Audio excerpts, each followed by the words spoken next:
জুলুম, মেয়েদের উপর একটা জুলুম।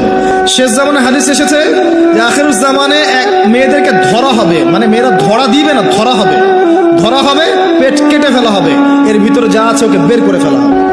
স্পষ্ট টাটকা হাদিস। কেউ দলিল চাইলে আমাকে নক করেন, আমি দিব দলিল। কোন সময়ের জন্য অপেক্ষা করছেন?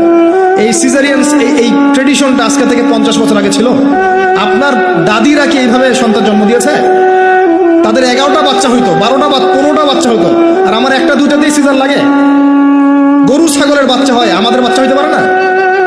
সুবহানাল্লাহ, সুবহানাল্লাহ। ইভেন আমার ক্ষেত্রে এমন হয়েছিল। 12 ঘন্টার মধ্যে না করলে আপনার ওয়াইফকে বাঁচানো যাবে না। বললাম ওয়াইফ বাঁচবে, নর্মালি হবে, নর্মালি করবে।